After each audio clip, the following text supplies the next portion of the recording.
if you are in a residential area that allows you a certain density of housing, that is what we will enforce.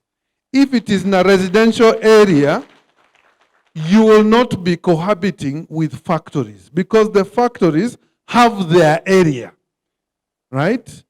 It also gives us clarity on where the lines are drawn between the quarrying industry, the residential services, the industries themselves that are the backbone of Mavoko and Athi River, and the residential housing that is now growing at a rate that forces us to rethink the planning in its entirety.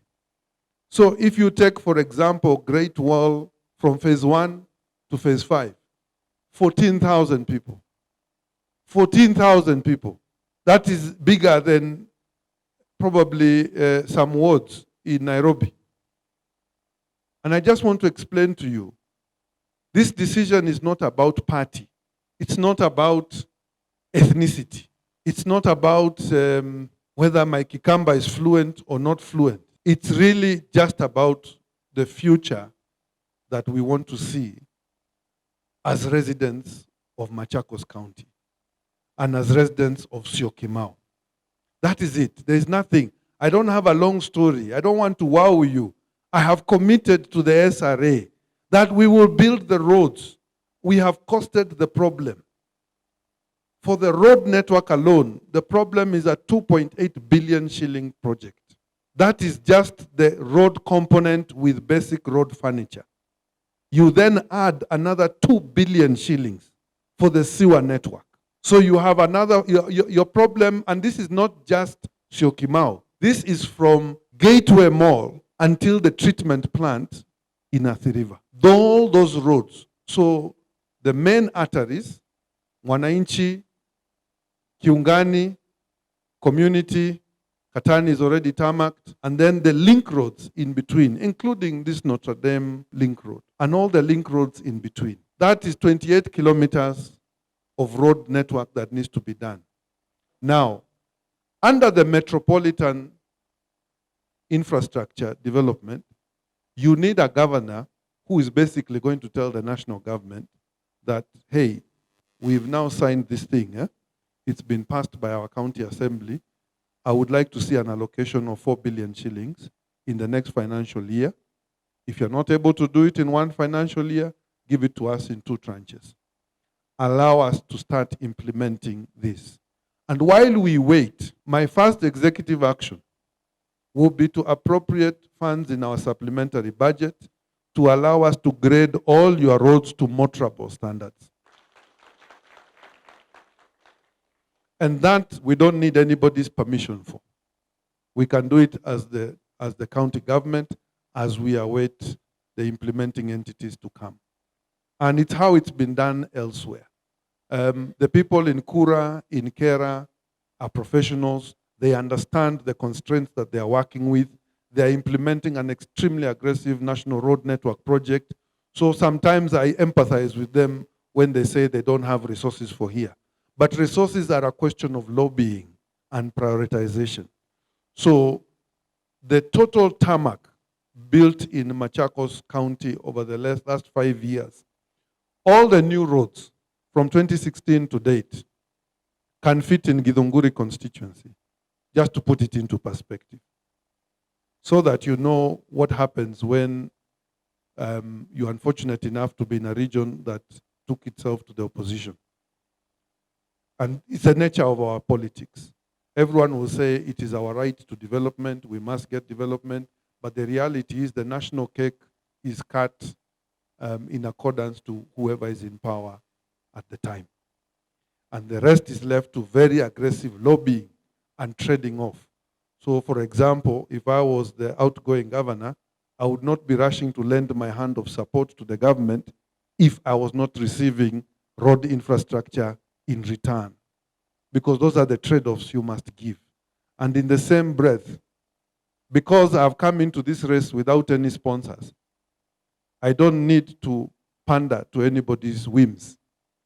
I simply need to do the work for the benefit of the people. which is why, irrespective of how these guys cry that I should step down, they don't have that person to call who can put me under pressure and tell me to step down. Because the person who they thought they would call has told me, hey, my friend, me, I'm retiring. And I have things to do. So where ujipa? Ujipange. So that is how it is. I want us to be ideologically on the same page, that your roads will be done, your sewer lines will be done. The recovery of public property is not negotiable. We will do it how it has been done. Because for everybody who owns a home in Syokimau, you employ people who live with you or live near you. The reality is most of your workers live in Kicheko. When I go to Kicheko, I want to cry. Kicheko is not in good shape. Needs a lot of help. They need roads.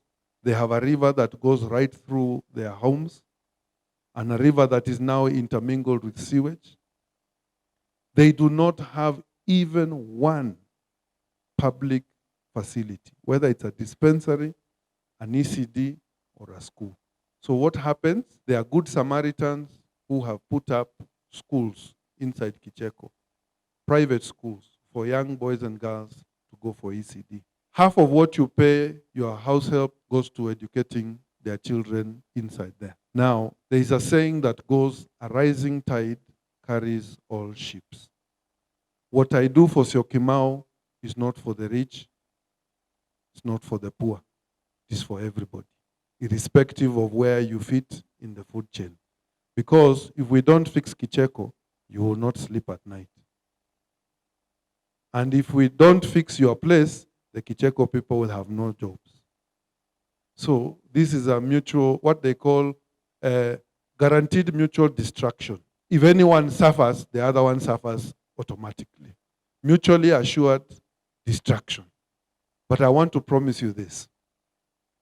You have a facility now with a gazetted police station, but you need resources to make sure that there is a bigger strength deployed, there is better mobility deployed, and there are soft facilities provided for those officers, so that you have officers whose minds are not all over the place. Policemen are just like you and I. They need a home, they need a place to shop, they need a place to take their children.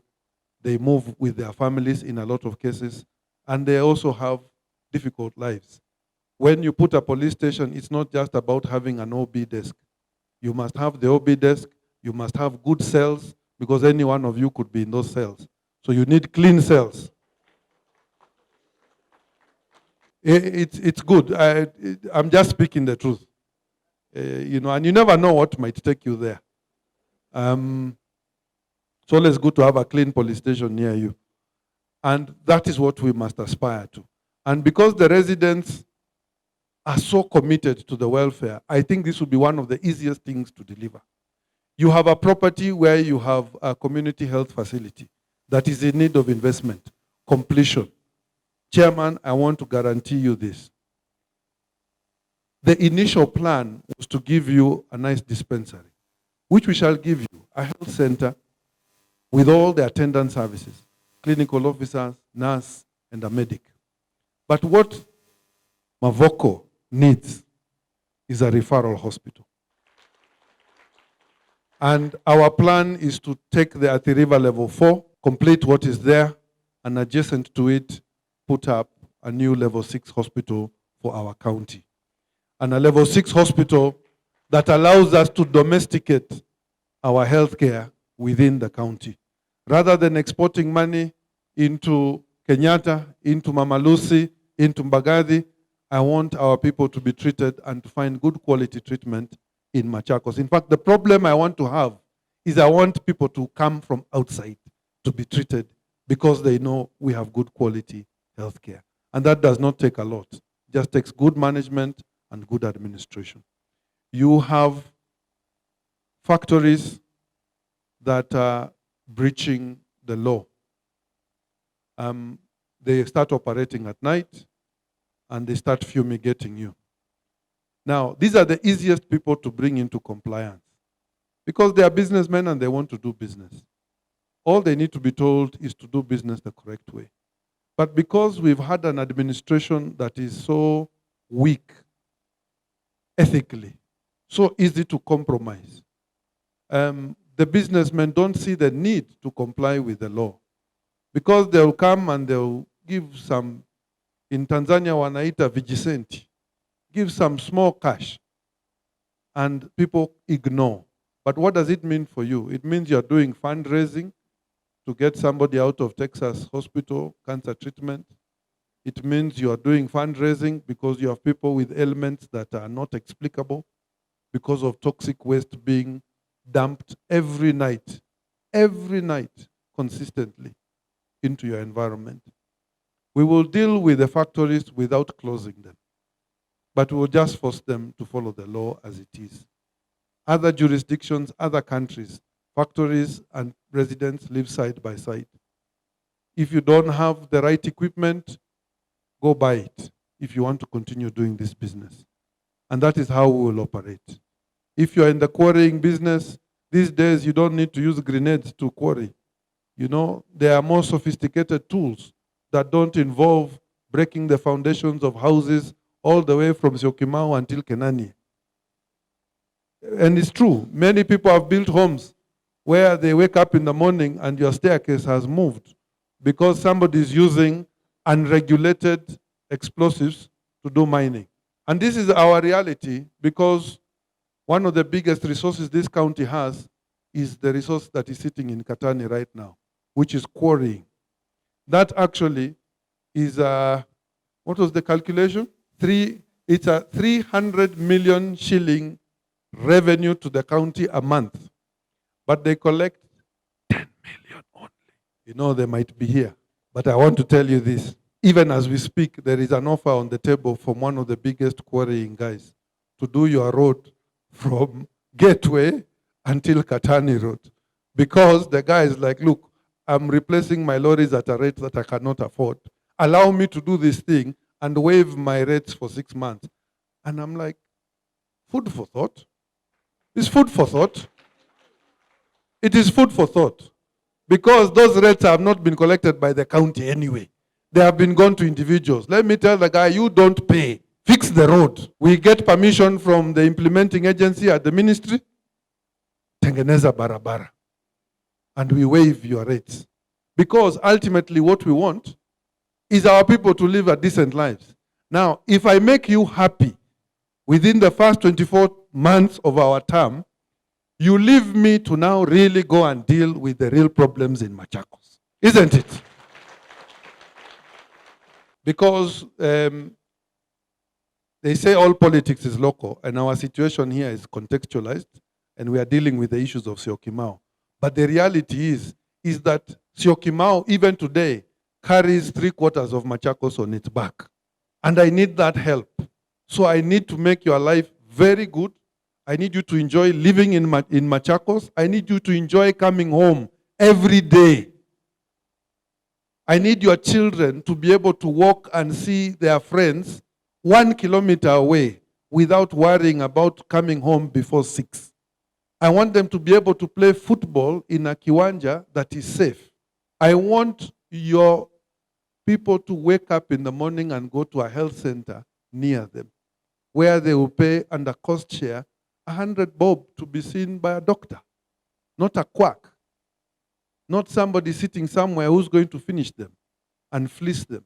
I want these young girls and young boys who have reached ECD age to get into what will be the best ECD program in Kenya, which will be ours. I have no shame in saying that as a governor, I'll only be in charge of 2 sets of education.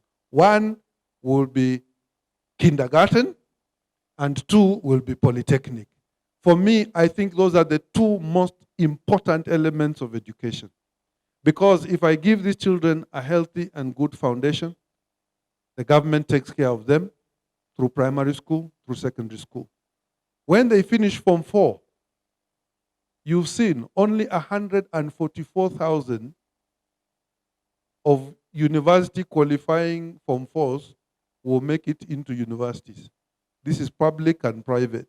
What happens to the others? What happens to the others? Now you remember, Standard 8 cohort was almost 800,000. Eh? And they fall up along the way. They fall down. So the transition rate drops. You have 800,000, maybe 600 will make it into secondary school. Out of that 600, less than 400 will reach Form 4. Out of the 400, less than 150 will be qualifying to go to a university. We still have that 800. They didn't die. They are alive. So we need to do something with them because they're sitting at the shopping center chewing mogoka. So what do we do with them? Vocational training is a realistic, affordable pathway that can help many young children and start to do a course correction for a lost generation. I am prepared to confront that dragon. I am prepared to deal with drugs and drug peddling directly. I am prepared to deal with liquor licensing directly. I am prepared to make sure that we give our communities, residents associations, a seat at the table of government. So that I don't have to guess. Why should I guess your needs when you know them better than the government? What we sit to discuss is resources, because the resource envelope is one. So if you have children, you must remember a tree that does not support growth under it is more dangerous than not having a tree. You would rather have a leader who may not be perfect, but he will not mortgage our nation. Please choose wisely. Make a decision not for yourself, but make a decision for those you love the most. So please, ladies and gentlemen, whatever happens on August 9th, please support us. Please walk with us. We will not disappoint you. We will work very hard to make you proud of being residents in Syokimau.